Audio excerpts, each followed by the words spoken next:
Ulipakwa mafuta mwili mzima? Mwili mzima. Na nikaambiwa nisioge mpaka maombi ifike mbinguni. Kawera. Yes. Uliingia hiyo kanisa? Ndio unitoe sabiu. Wewe. Ukampaka mafuta. Huyo ni mama. Which side in the Pacific? Wewe. Kila kona.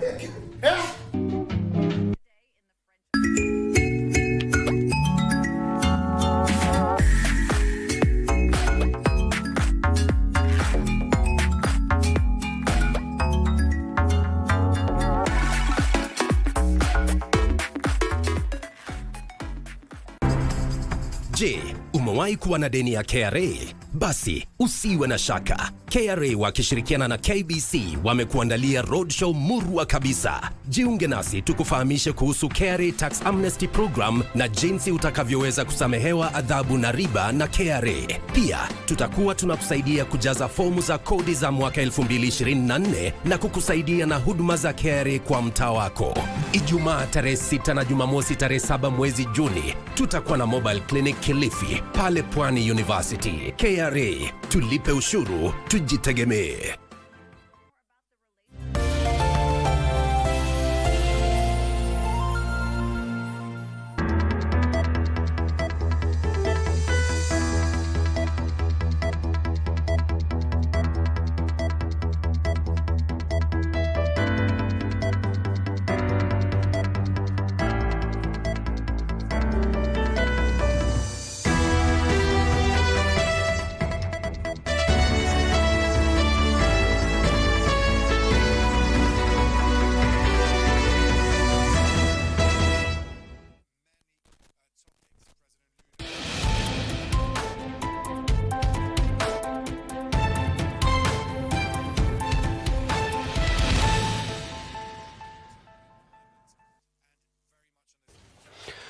This is KBC Lunchtime News. Many thanks indeed for joining us. Time to have a quick look at the headlines shaping up news conversation at this hour. My name is Njue. The lovely lady at the bottom of your screen is Lensa Odingo. Remember, we are also live on our social media spaces. Kindly follow us and also comment or even tell us where you are watching us from. Moving on, the Ogiek community on Wednesday won a landmark reparations ruling against the government of Kenya at the African Court on Human and People's Rights. The Arusha-based court ordered the government to pay compensation for material and moral damages, grant collective land title to the Ogiek community, and formally recognize them as an indigenous people. The ruling also mandates government to respect the Ogiek's rights to consultation and non-repetition of violations. African Court on Human and People Rights in Arusha, Tanzania, on Wednesday resumed a critical hearing in a case involving the indigenous Ogiek community of Kenya that has drawn global attention to the plight of indigenous land rights in Africa. In a historic judgment, the court ordered the government of Kenya to pay compensation to the Ogiek for both material and moral damages resulting from decades of land rights violations. The ruling further directs the government to grant collective land title to the Ogiek community, formally recognize them as an indigenous people, and ensure their full rights to consultation on matters affecting their land and way of life. The court also emphasized the principle of non-repetition, ordering the state to put in place measures to prevent future violations of the community rights. The hearing sought to examine Kenya's compliance with the 2017 and 2022 judgments that were delivered to safeguard the Ogiek community rights. The court raised concerns about the pace of implementation, even as the Kenyan government insists it remains within the required timelines. In its application, the Commission argued that the eviction notice failed to consider the importance of the Mau forest for the survival of the Ogiek, leading to violations of Articles 1, 2, 4, 8, 14, Article 17, Section 2 and 3, Article 21, and Article 22 of the African Charter on Human and People Rights. Michael Mwandiga for Lunchtime News. Now, the ongoing affordable housing program has been touted as a major catalyst to urban development through creating job opportunities for the youth, gradual elimination of slums, as well as providing better waste management system, which has been a major challenge to urbanization in the country. Urban Development Director Lillian Kieni says both the national and county governments, the private sector and partners, including the World Bank, have collaborated to ensure cities, towns and urban areas attain necessary development for the growing population. This is ahead of the Kenya Urban Forum scheduled later this month in Nakuru City, aimed at consolidating efforts towards the attainment of urban development in the country. At the moment, the country's population that is within the urban setup is about a third of the population, of the national population, which is about 31%. And our growth rate is at 4.3%, which is quite high. And as a country, we need to manage this urbanization. It has been said that by the year 2050, half of the population will be living within the urban areas. So the question that begs is, are we ready for these, to accommodate this huge population within our urban areas? As the world's largest multilateral financier in urban development, so we are proud as the World Bank to support the second Kenya Urban Forum organized by the government of Kenya, and also finance investment in Kenyan cities to make Kenyan cities more livable, inclusive, and resilient.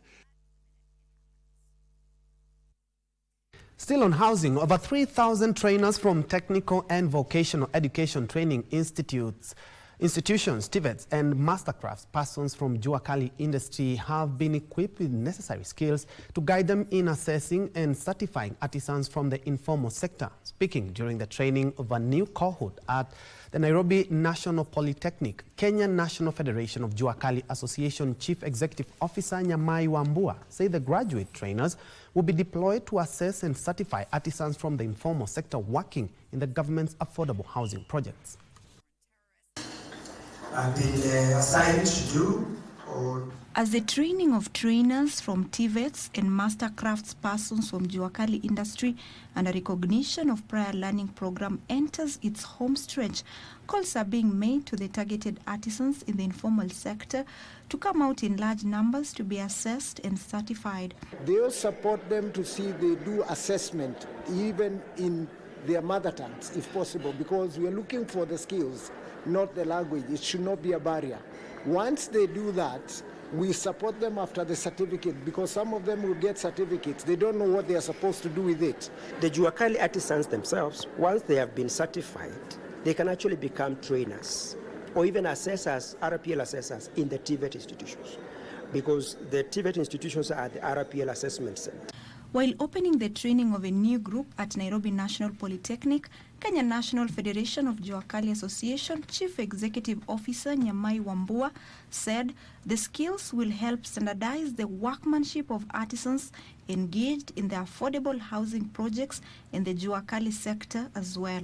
RPL is an assessment methodology, and therefore it takes place largely informed by the labor market. So where there is no active labor market engagement, then RPL will not be functional.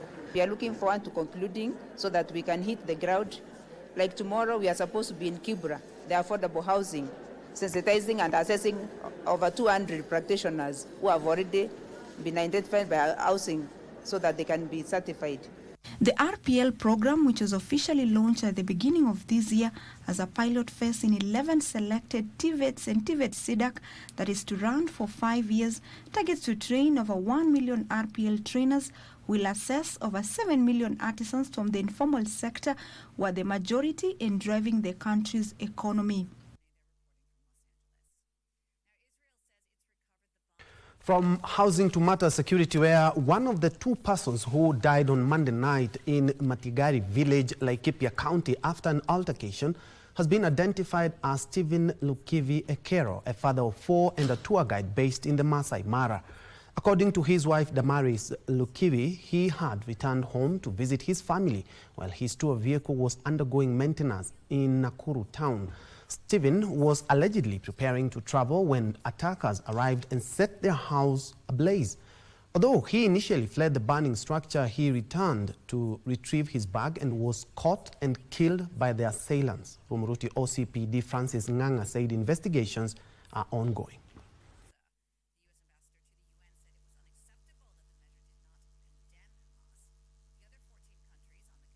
The respondent shall be detained in Nakuru Police Station for a period not exceeding 14 days from the date hereof.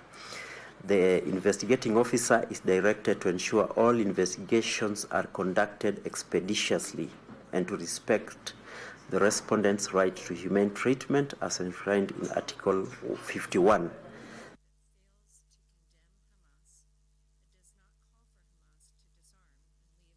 Away from that, relief is finally reaching communities affected by drought in West Pokot County. The government, through the Kerio Valley Development Authority (KVDA), has begun drilling boreholes to provide clean and reliable water in water-scarce regions. Kipkomo Sub-County is one of the several sites where the government, through the authority, is working to combat the harsh effects of drought. The newly drilled borehole in Chepukat will serve more than 1,000 households and provide water for over 3,000 livestock.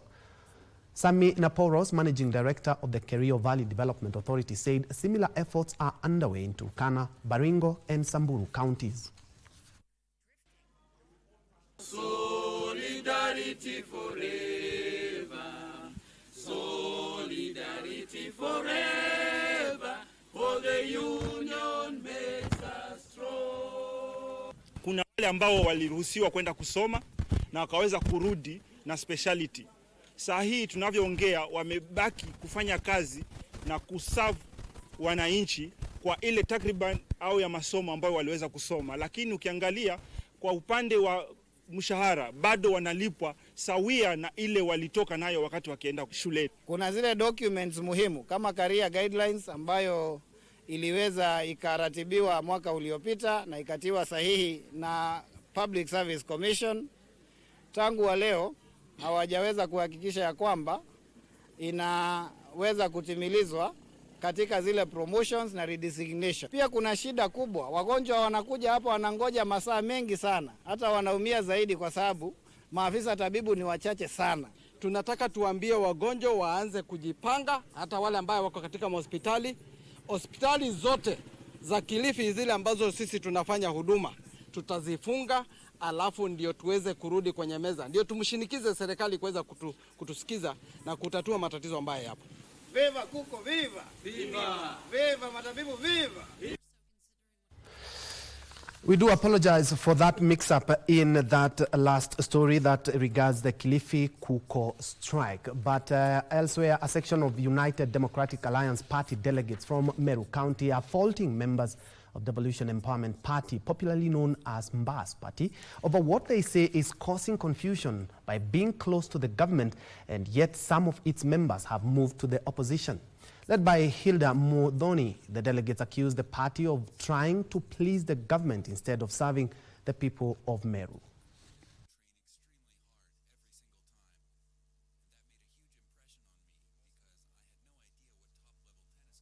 In Meru County, we've been having a problem with the Mbas Party. Their leader recently said categorically that UDA is dead. Not yet, we remind him we are alive and well in Meru County. 400,000 votes that was cast here in Meru, and therefore, since Honorable Mithika Lintore could not stand working with you, we are now demanding that Senator Kadhuri Morongi be granted the CS position of agriculture.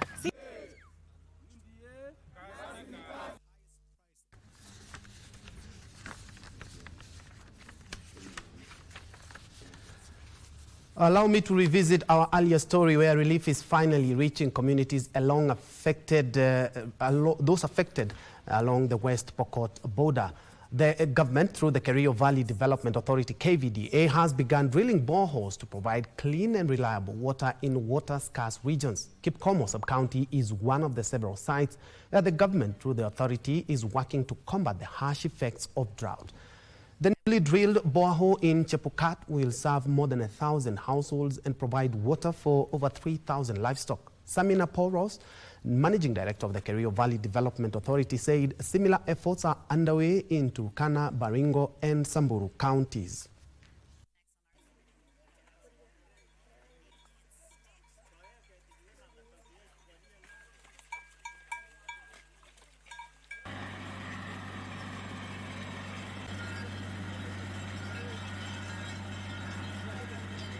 This kind of programs will be able to serve the school. There's a school, Chepkat, just behind us, and a number of villages who go to 2 to 3 kilometers, I'm told, to fetch water. And the water is also not clean.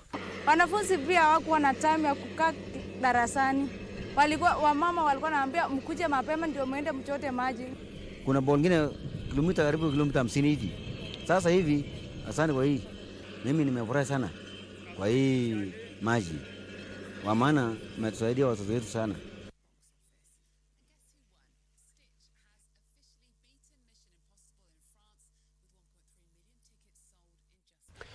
To education matters now, where education stakeholders in Kilgoris, Narok County, are urging for more local funding initiatives to bridge the void created by the withdrawal of the United States Agency for International Development, USAID, that was supporting the education of vulnerable children in the area. David Lemiso, the executive director of an initiative dubbed the Kilgoris Project, which seeks to empower vulnerable learners in Transmara West Sub-County, says the withdrawal funding under the USAID program risks exposing vulnerable learners to various adversities. He spoke as he led other stakeholders in assessing the learning environment at Itimigom Comprehensive School in Kilgoris, Narok County, where they also issued sanitary towels to the girls in the school in response to period poverty. The school is among 5 others within Transmara West Sub-County being supported by the Kilgoris Project. They called upon well-wishers to pool resources together to complement efforts by the government in keeping all learners in school.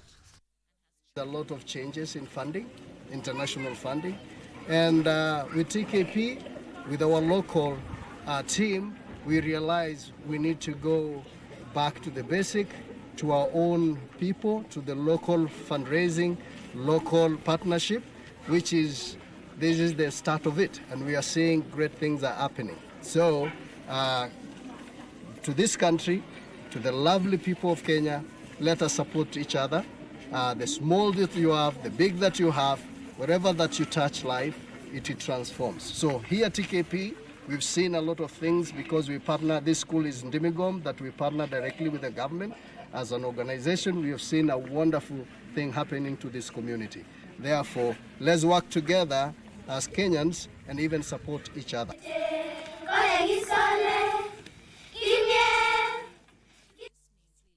In other news, civil society organizations and gender advocates have raised concerns over the resurgence of female genital mutilation (FGM) cases in Kuria region. They also raised alarm over the increasing cases of gender-based violence in Migori County.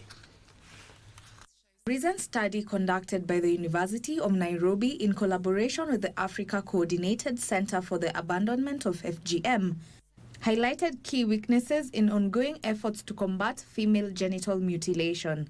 The study emphasized that community dialogue and engagement have proven more effective in addressing the vice. It's about how can we better capacity strength the community members to be able to stand up and say no to FGM. As it takes a village to raise a child, it also takes a community to say no to FGM. The gender advocates called on healthcare workers to play a more active role in sensitizing the community against FGM.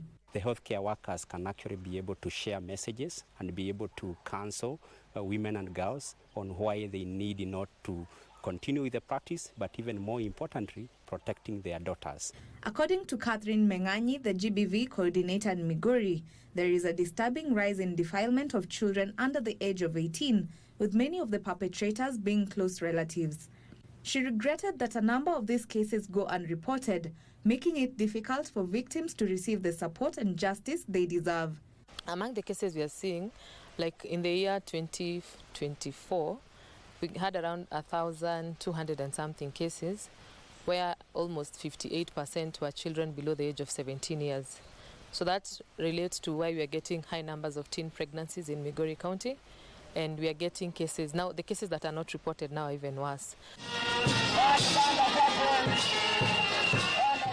In Kisii County, the lack of cooperation from government security agencies, along with prevailing cultural beliefs, have been identified as one of the major weaknesses in the fight against gender-based violence. Wakati mwingine waarifu hao wakikamatwa wakifikishwa pale korokoroni, watatoka bila ile evidence ambayo tulikuwa tukitafuta kuwa imepatikana kikamilifu. Na ndio kwa sababu nikizungumza hapa nimeomba vitengo vya usalama viweze kushirikiana na wananchi, wanaharakati wa kijamii na sisi viongozi. For Lunchtime News, I'm Christine Matunda. The government is committed to modernizing the technical vocational education training TVET curriculum to ensure flexibility for learners to enroll for a variety of courses and enhance their employability. Education Cabinet Secretary Julius Ogamba Migo says 108 training programs have already been reviewed. The Cabinet Secretary added that the government has partnered with like-minded organizations to support a total of 1,850 artisans to obtain certification. Ogamba was speaking when he presided over the inaugural graduation ceremony for the Riragia Vocational Training Institute in Kitutu Chache, North Kisii County. Examinable competency units leading to micro, part and full qualification implementable within 3 to 6 months. Up to now, 188 programs have already been modularized and the implementation of the said programs started last month, May 2025. Now, panic has gripped residents of Sabaki, Kilifi County over fears that the vital Sabaki Bridge may collapse. Locals and travelers say the river's change in course has eroded the riverbank, putting the structural integrity of the bridge, a crucial link along the Malindi-Mombasa highway, at risk. With visible cracks and exposed soil around the structure, residents are raising the alarm and calling for swift government action. As erosion continues unchecked, the community of Sabaki awaits anxiously, hoping that urgent repairs will prevent what could be a major infrastructure crisis. Hatari ipo, si kwamba itakuwa, lakini ipo. Manake hatuwezi jua usiku wa leo labda hii daraja linaweza achana, na likiachana basi itakuwa hakuna njia ya kuvukia. Na huwezi jua wakati ikiachana kutakuwa kuna mtu labda amekanyaga pale juu, na kama atakuwa amekanyaga pale juu, naona kutakuwa ni kubaya. Baada hayo maji kuanza kuteremuka huku, maisha yalianza kugeuka juu, mmomonyoko wa udongo, hadi tulikuwa tukimiliki tukifanya biashara ikaanza kumezwa pole pole.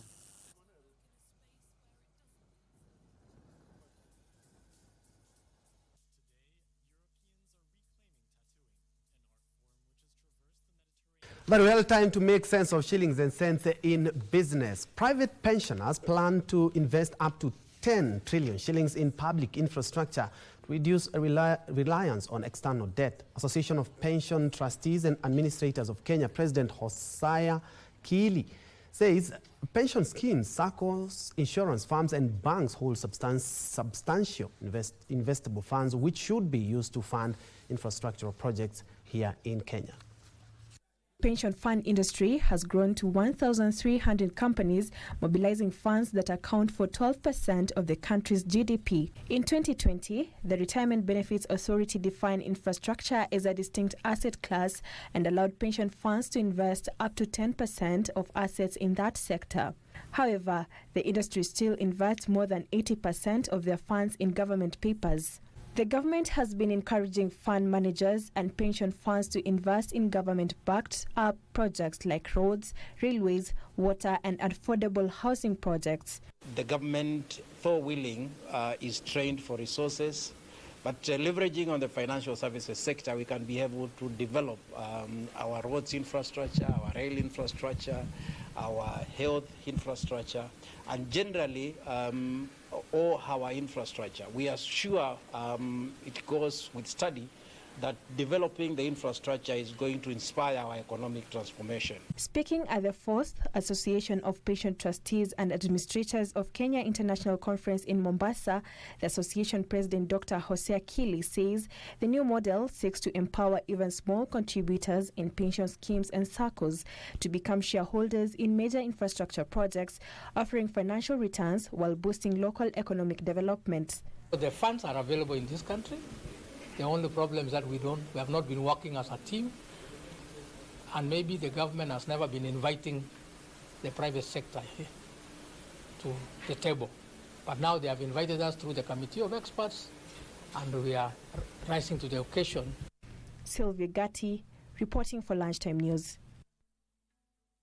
Elsewhere, Emirates Logistics plans to establish a world-class facility at Tatu City Special Economic Zone. Construction of the facility is set to begin this year, according to Emirates Logistics' global presence in 15 countries and a worldwide network of agents. Here are the details of this and other stories in our corporate briefs. Emirates Logistics is set to make its largest investment in Kenya by establishing a new facility at the Tatu City SEZ later this year.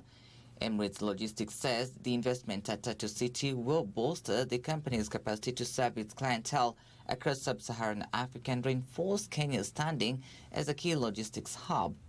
It joins over 100 firms operating at the Tatu City. With over 20 years of experience in international markets, Emirates Logistics operates owned warehousing, offices and transport fleets in the UAE, Saudi Arabia, Oman, Bahrain, Egypt, Morocco, Algeria, Ivory Coast, South Africa, Kenya, Tanzania, Pakistan, India, Bangladesh and Malaysia. Meanwhile, Old Mutual East Africa has officially become a member of the United Nations Global Compact. The UNGC, with over 20,000 corporate signatories, promotes adherence to 10 universal principles on human rights, labor, environment and anti-corruption. In conjunction with its UNGC membership, the company plans to publish its inaugural sustainability report to align it with IFRS sustainability and climate-related disclosure standards. We all survive and do business within this world. It's the only one that we have. So we must begin to do things that protect it, number one, things that help us to adapt to this new climate challenge that we face, and also to restore. And so a lot of our initiatives will be around building a stronger planet, because this is the only planet that we operate in. This really is a testament of the business leadership and the foresight that the company has to contribute to our global sustainable development agenda. So at the Global Compact Network Kenya, we are really excited to be part of this milestone, but to also commit to supporting the company to drive ambitious corporate action in advancing the sustainable development goals. Finally, Inchcape Kenya has been named the official distributor of New Holland agricultural machinery in Kenya, effective from August this year. The partnership aims to enhance productivity and sustainable growth for Kenyan farmers by providing a comprehensive range of merchandised solutions. Trevor Ngendo for Lunchtime News. Very well, that report by Trevor Ngendo takes us to our first break. But when we come back, we'll be having a conversation surrounding what is bank assurance, and what are the issues surrounding the bank assurance when we talk about covering risk. We'll be having that conversation. And in studio, we already have Janet Mbithi, who is a General Manager, Equity Bank Assurance Intermediary. That's a conversation you don't want to miss.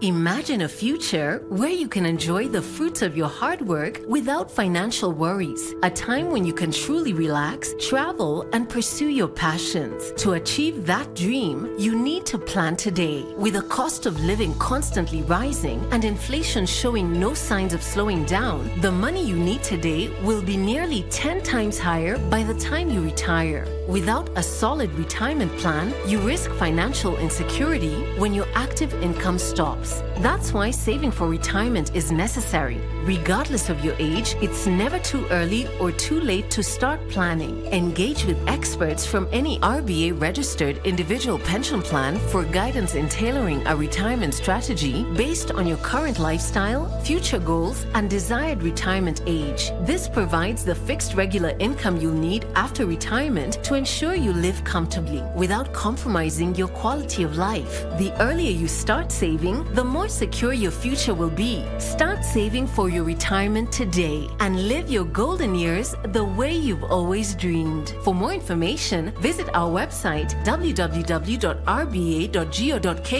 call our toll-free line 0800 720 300 or email info@rba.go.ke. Secure your future. Secure your peace of mind. RBA, safeguarding your retirement benefits. 19 nations will compete in the Total Energies CAF African Nations Championship, Kenya, Uganda, Tanzania 2024, which will be staged from 2nd to 30th August 2025. Amongst the 4 groups in the tournament A to D, Kenya is pooled in Group A, together with Morocco, Angola, DR Congo and Zambia. Algeria from the set piece, the header is on target, but it's... This unique competition featuring the best locally based players from across the continent definitely has something for everyone.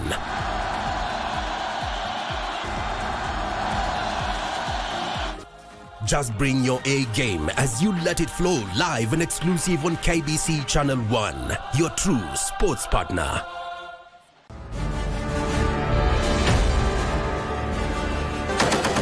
The men and women in boots. They are commanded to defend and protect the sovereignty and territorial integrity of the Republic of Kenya. Their bravery knows no limits. Make a man go through the wall without breaking the wall. Laziness, it is not in our vocabulary. But what are their stories, their tales? Military Tales, every Saturday at 9 p.m. with Njue.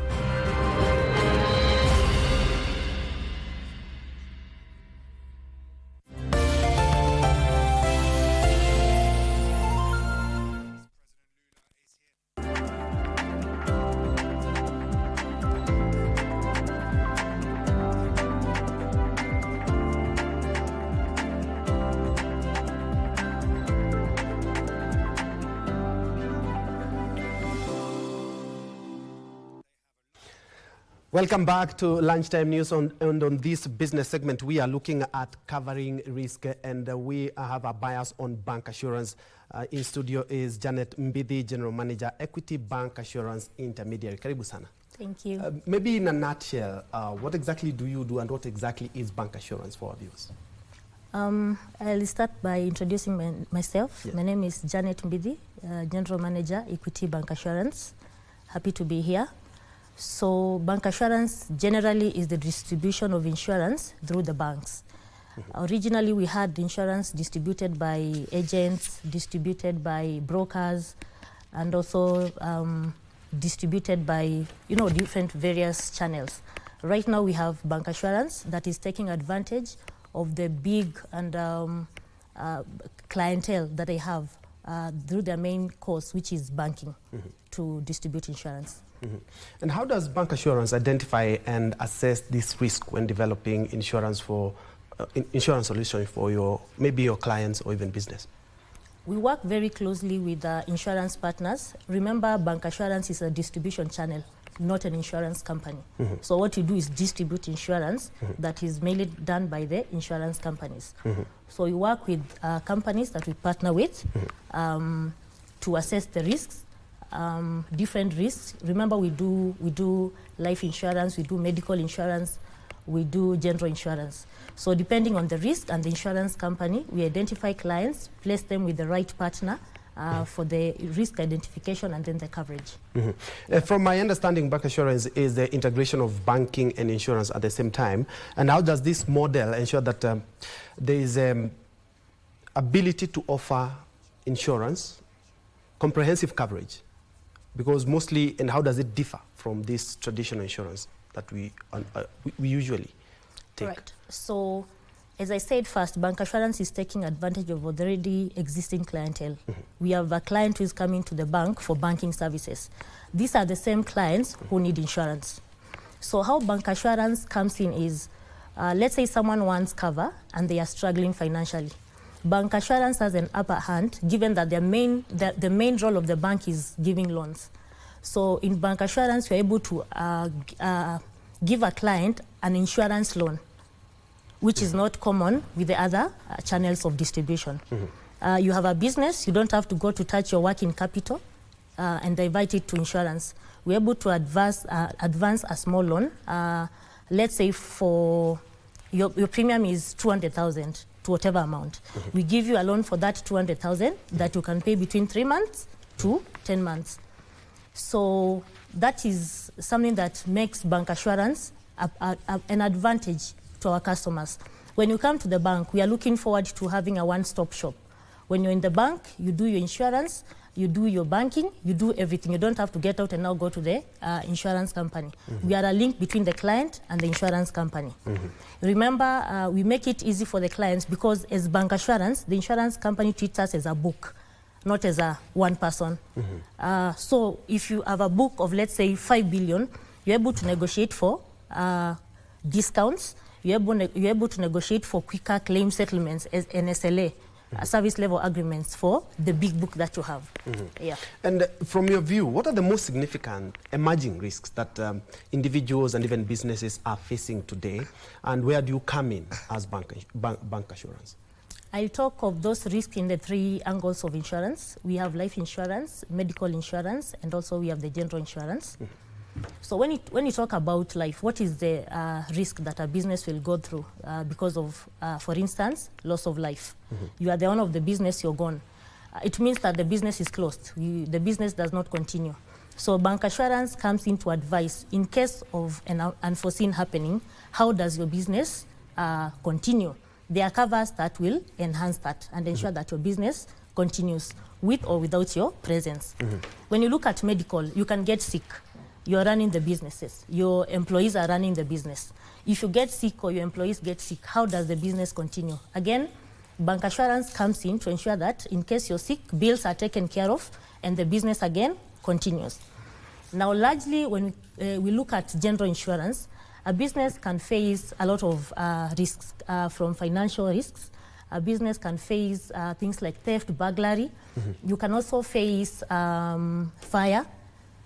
All those different unforeseen happenings that can come in. So we come in to ensure that in case that happens, we are able to compensate you and get you back on feet again and quickly to ensure business continuity, and that again replicates to the economy. If the businesses are continuing, the economy is also growing.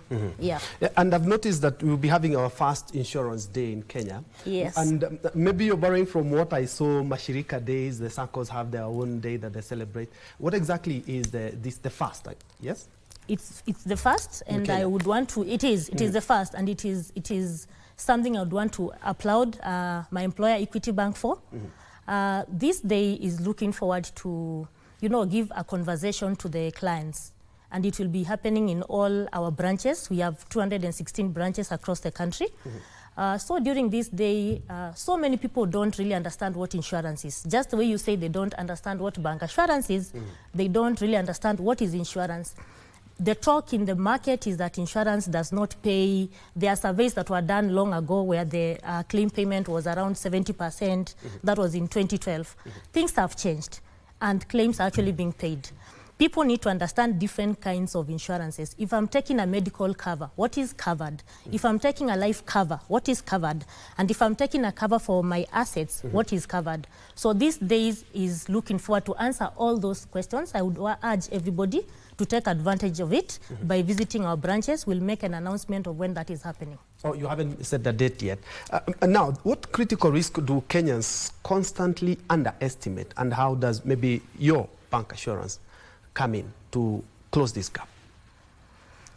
I think I would say it's a trend in our country that people, because of the already formed notion that insurance does not pay, think insurance as a luxury. It's not a luxury, it's actually a necessity.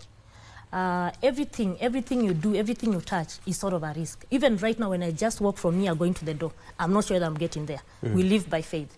So I would just urge, generally, we need to listen to the talks about insurance, know what covers exist. knowing that a risk is inevitable and can happen anytime and anywhere. Yeah. Now, how are you infusing technology to transform risk coverage? I'm talking about this because we've seen everything now. We can do almost everything in our phones. How are you integrating technology in that, and more specifically AI? Thank you for that. Technology is taking also insurance to the next level. I'll give you an example of the basic cover we have of motor insurance. Before, for motor insurance, it was mandatory for someone to take their car for assessment at the assessment center.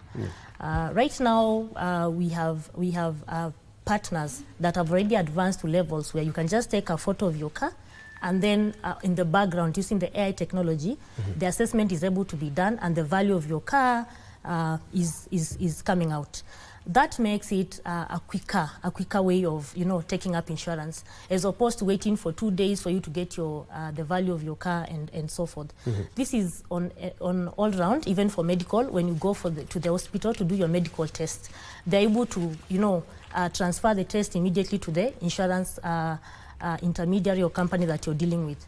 So AI and technology generally has made insurance a very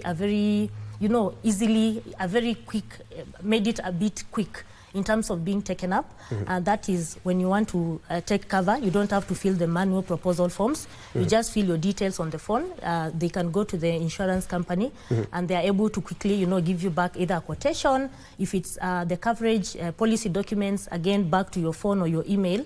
So the way the process of insurance is, I would say AI has cut down by, let's say, from 24 hours to 3 or 4 hours for the entire process. And a key barrier to picking up or taking up in insurance is the cost.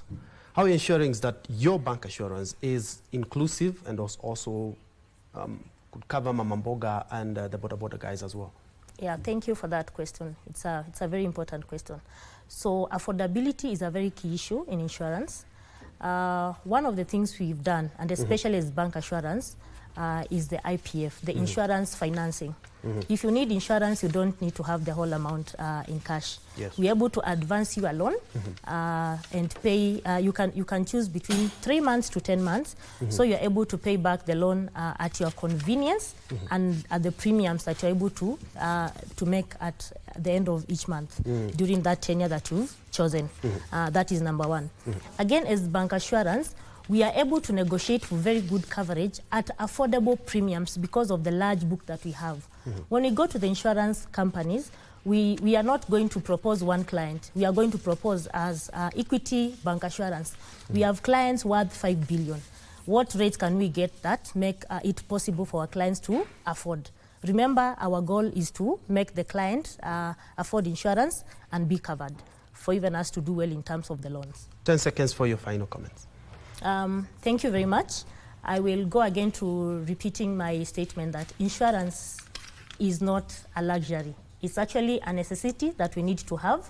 At Equity Bank Assurance, we are ready for you.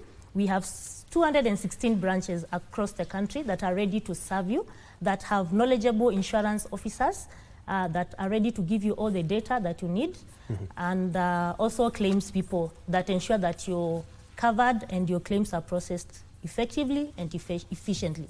Thank you so much. Thank you so much. That has been Janet Mbidi, who is the General Manager, Equity Bank Assurance. We are looking at covering risk, and they say that insurance is very important. Doesn't matter the cost, but insurance is critical. Let's take a look at other news making up the headlines in the business world. A surge in clean energy spending is expected to drive a record $3.3 trillion in global energy investment in the year 2025. Despite economic uncertainty and geopolitical tensions, the International Energy Agency projects that clean energy technologies, including renewables, nuclear, and energy storage, are set to attract $2.2 trillion investment, which is twice the amount expected for fossil fuels. Here's the details of this and other stories making headlines from other parts of the world. The International Energy Agency says solar power is expected to be the biggest beneficiary, with investment forecast to reach $450 billion in 2025, while spending on battery storage is predicted to surge around $66 billion. Batteries are seen as a way to mitigate the intermittency of renewable energy projects by storing power during peak supply and discharging during peak demand. But investments in the technology have lagged behind solar and wind power. In contrast, investment in oil and gas is expected to decline, with upstream oil investments set to fall by 6% in 2025, driven by lower oil prices and demand expectations. Spending patterns remain uneven globally, with many developing economies struggling to mobilize capital for energy infrastructure. Meanwhile, with Air Canada and Southwest, the latest airlines to charge passengers for check-in luggage, the ballooning cost of such ancillary fees is provoking anger among politicians and consumer groups. At the same time, sales of suitcases small enough for passengers to take on the plane as hand luggage are booming. There was a time when checked bags, seat selection and your meals all came as standard on commercial flights. But that all has changed with the rise of budget airlines. American Airlines made $7.27 billion from check-in baggage fees last year, up from $5.76 billion in 2019. The overall global cost of all airline extra fees from luggage to seat selection, buying Wi-Fi access, lounge access, upgrades and food and drink is expected to reach $145 billion this year, which is 14% of total revenues.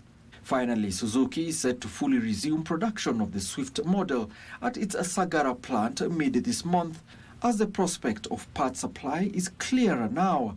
China's decision in April to suspend exports of a wide range of rare earths and related magnets has upended the supply chains central to automakers, aerospace manufacturers, semiconductor companies and military contractors around the world. Some European auto parts plants have also suspended output, and Mercedes-Benz is considering ways to protect against shortages of rare earths.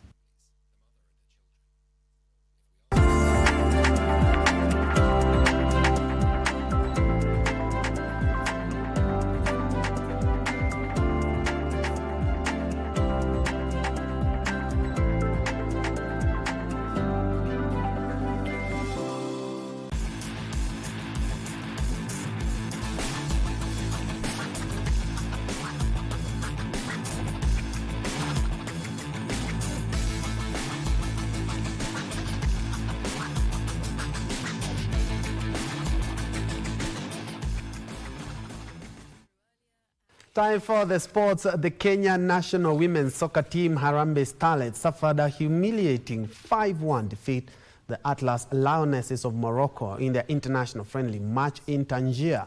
The hosts scored the opener as early as the 6th minute, but the Starlets equalized in the 16th minute through forward Fasila Adiambo. However, in the second half, the North African side that is currently ranked 60th in the FIFA World Women ranking ran riot over the Kenyans to pump in 4 goals and win the encounter. Harambee Starlets were using the friendly to prepare for the Sikafa Women's Championship in July, as well as the crucial CAF Women's Africa Cup of Nations qualifier against Gambia in October. Kama learning moment, like from next month, July, kuna AFCON inaendelea. So since most teams zitakuwa AFCON, sisi tunaweza chukua hiyo time, juu sisi plus wote tutakuwa home, tunaweza chukua hiyo time tukarekebishe. Pia sisi tuna prepare for our qualifiers AFCON ya next year, na na believe tukirekebisha makosa mapema then kila kitu itakuwa sawa. Wenye wamejoin team wamelearn, so itatusaidia kwa game yenye iko mbele yetu. At least hiyo naweza sema imetusaidia a lot. Federation wazidi kutupa hata friend lingine, bado tuko hapa kulearn. Football ni kulearn. From one team of Lionesses to another, where the Kenya national 15s, the ladies rugby team, the Kenya Lionesses left for Madagascar last night, where they are set to compete in the Rugby African Women's Cup, which is scheduled to start this weekend at the Stade Marquis Stadium in Antananarivo. The Lionesses took forwards